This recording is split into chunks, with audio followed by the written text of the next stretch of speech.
eating well and exercising, but still not losing weight, here's what works. Have you been trying to lose weight, maybe all your life, like I had, doing it with all the right advice, eat less, move more, track every calorie. It's all about a calorie deficit, and still nothing shifts. Yep, been there, done that, lived on lettuce and regret, and still couldn't squeeze into my jeans. Have you ever felt like you've tried what feels like every diet out there, only to end up back where you started, or worse, even bigger? I know the struggle. But what if I told you that I lost over 20 pounds in my 50s without counting a single calorie, whilst eating like a queen?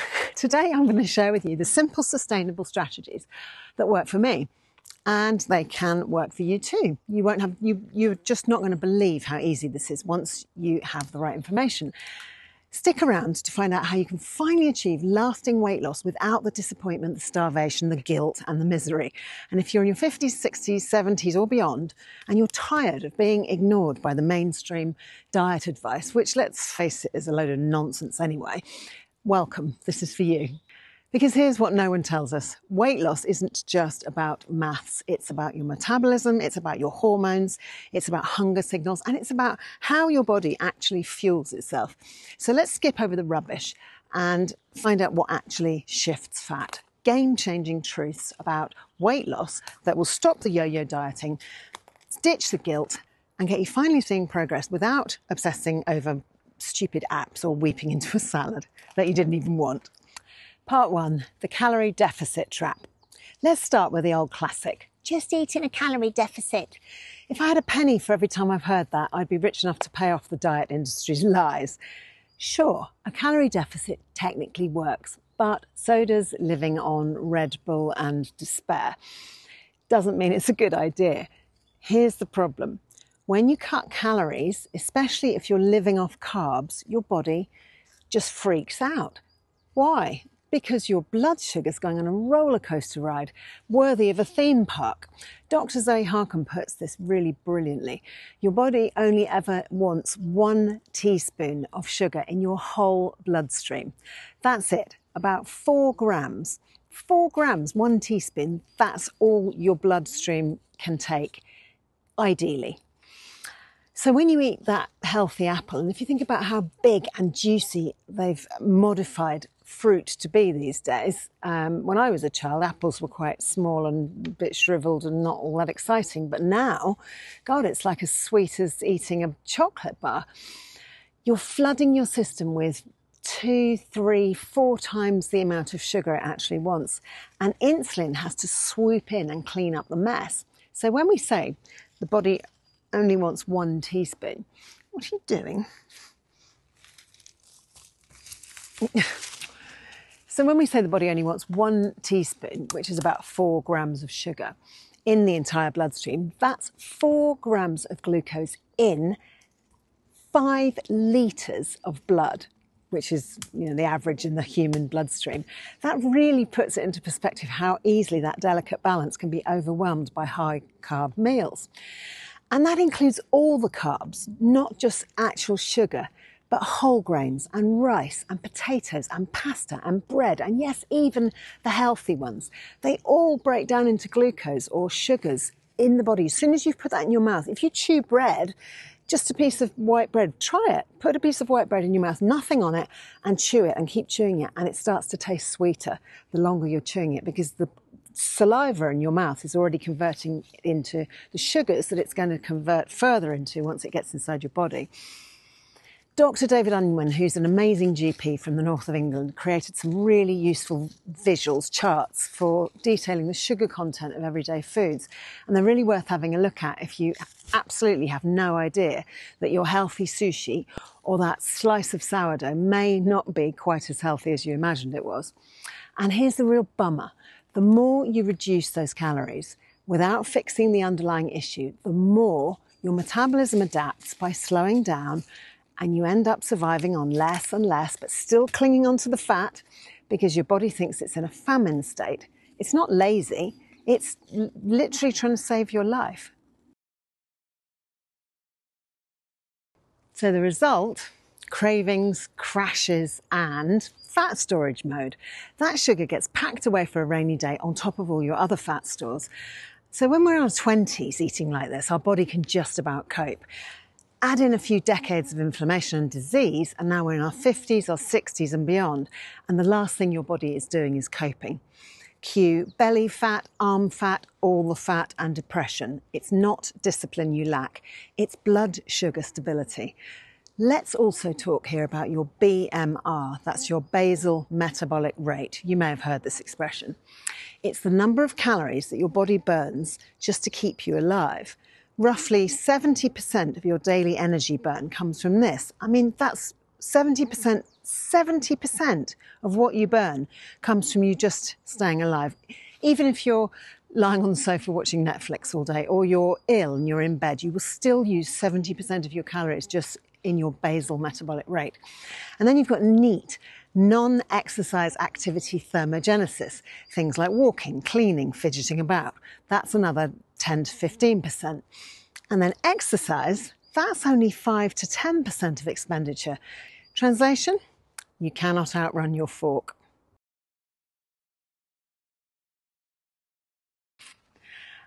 And if you're new here, I'm Emma Voysey, a board-certified health coach and former food-obsessed perfectionist. And I help men and women transform their own health using real food and smart movement. I turned my own health around using the exact things I'm about to reveal to you. And now I'm on a mission to help you feel amazing again. So just very quickly as well, I'm so elated at the uptake on my last video. It really hit home and has put me in the category of being able to monetize my channel on YouTube. So a huge thank you to everyone who's watched, liked, subscribed. I couldn't be happier. And I'm so glad that I'm reaching you guys. And thank you also for all the wonderful support and the lovely messages and comments. Please keep watching and for reclaiming your health naturally. Part 2, how to become fat adapted. Enter a much smarter approach.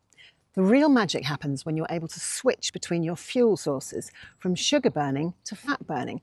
When your meals are high in fat and protein, not a carb fest with a protein powder chaser, but real food choices made of real single ingredient foods, something incredible happens. You stop obsessing over food. Your cravings vanish. Hunger stops. And just literally, for the first time in my life, I was able to stop being I felt like I always was being towed around by my nose by food. And for the first time in my life, when I became fat adapted, that stopped happening, and it was absolutely a revelation to me. Why is this? It's because fat keeps your blood sugar steady. Protein keeps you full, and your body starts tapping into your stored fat for fuel instead, like it's meant to. Dr. Zoe Harcombe backs this up. If your body sees any carbs, even stored glycogen, which is when the sugar is stored in the muscles, ready for use before it's actually stored away in your fat stores, it won't tap into your fat stores. You've got to clear out the carbs first and flip that metabolic switch. It's not a diet. It's a way of life. It's a metabolic upgrade. And no, you don't have to go full carnivore. I'm not. I'm more carnivore-ish. I eat fermented vegetables, I eat some salad, I do eat some vegetables because I love them. I make the fermented veg myself, and I eat dairy, again, mostly fermented, and also butter and cream in my coffee. But huge shout out to a viewer, a watcher, I'll have to read it, who said to me, I've been carnivore for 16 weeks now, and I'm down 43 pounds, and I feel like I'm 21 again. I'm 52. You can do this your way. You do whatever works for you. And another watcher said, I've been doing 16/8 intermittent fasting for 6 months now, and I was surprised how much more energy it's given me. Yes, because the right tweaks can unlock a whole new level of energy, which is amazing. There's like no more slumps at your office desk after lunch, or no more afternoon naps, no more brain fog. I still enjoy sourdough now and again, a bit of dark chocolate, the occasional glass of alcohol. Not neat alcohol, you understand, just a glass of something fizzy. But just now and again, I don't do it all the time. It's what you do most of the time which counts. It's what you do 80 to 90% of the time which is going to make the overall difference. And here's a key strategy that's often overlooked.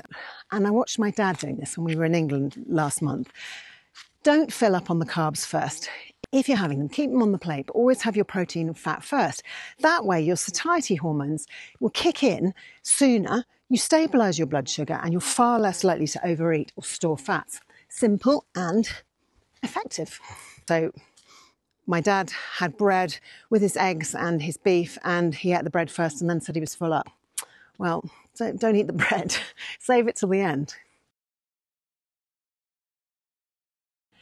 So part 3. Cravings aren't character flaws. Let's talk cravings. You're not weak, your brain's been hijacked. Big food scientists engineer snacks to hit your dopamine sweet spot, or the bliss point as it's called, with sugar and salt and fat.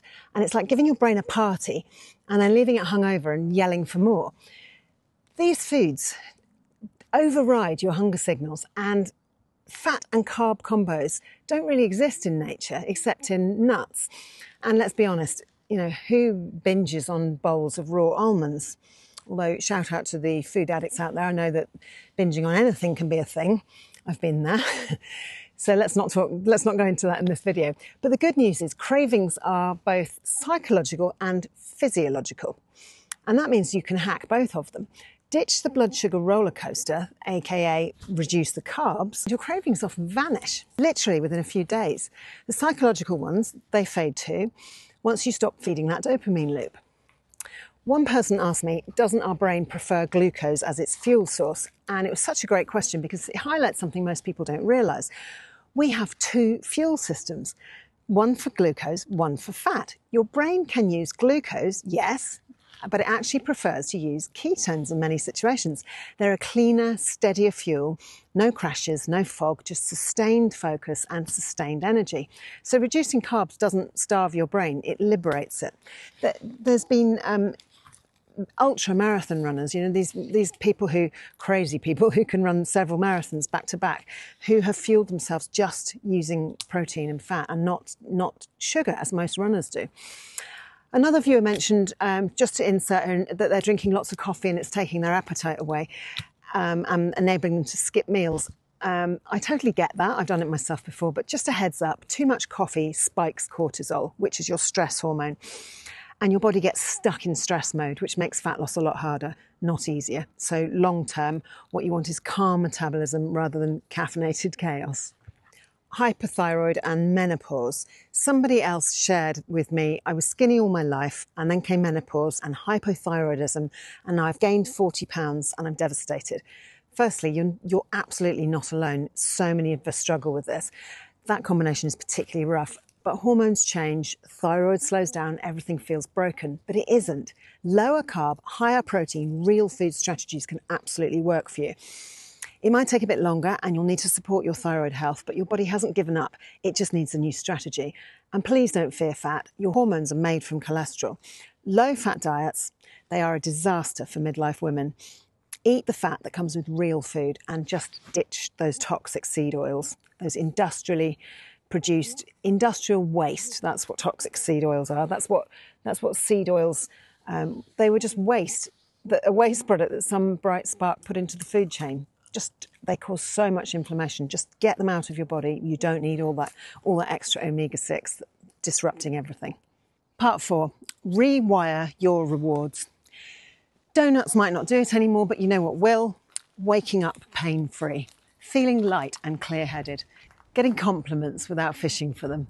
Once your taste buds heal, processed snacks are going to feel as exciting as dial-up internet.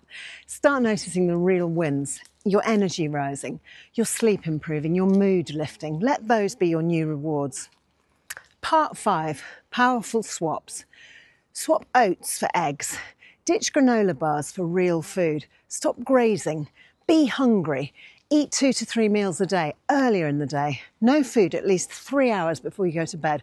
This allows your sleep hormones to rise through the evening. As long as carbs are in your system, fat burning is just going to be off the table. Empty your glycogen stores. Create the conditions for fat burning instead. Here's a tip.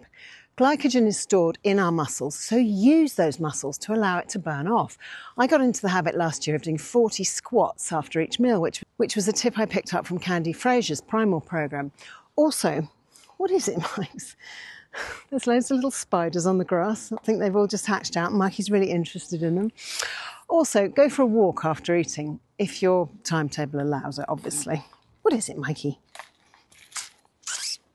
Come on. Hey. Hi. Ah, there we go. Now we're at the top. Oh, it's warm up here. Look at that. That's looking down to my town.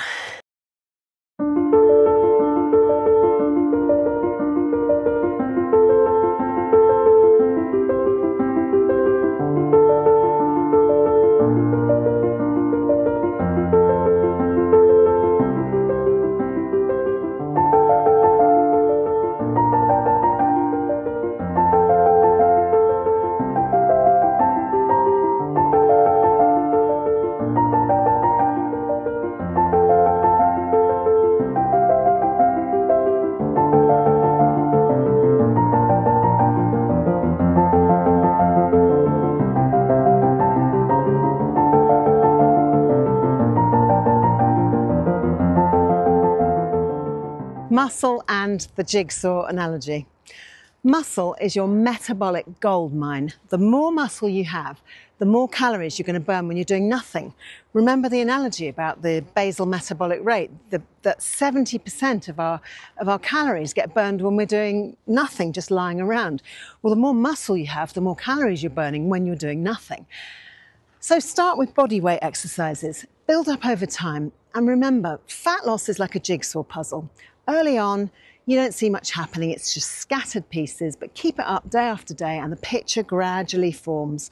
Your energy is going to pick up, someone's going to compliment you, your corner piece is in place, and now you just have to keep going. So you don't need another diet.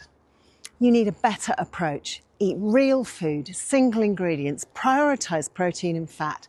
You don't have to become a carnivore, but prioritize protein and fat. Ditch the blood sugar chaos. Build muscle, one choice at a time. That's the magic. And if you want help making it sustainable, that's what I'm here for. So drop a comment, hit subscribe, and check out my weekly email, Stronger, Leaner, Smarter. There's a link down in the description. Thank you so much for watching. If you enjoyed this one, you might like one of these two next. I'm not sure where on the screen those boxes are going to come up. So now go fuel up and burn bright. You were made for more than maintenance mode, and you were certainly made for more than counting every calorie. Cheerio, and bye for now from a beautiful, sunny La Massana in Andorra.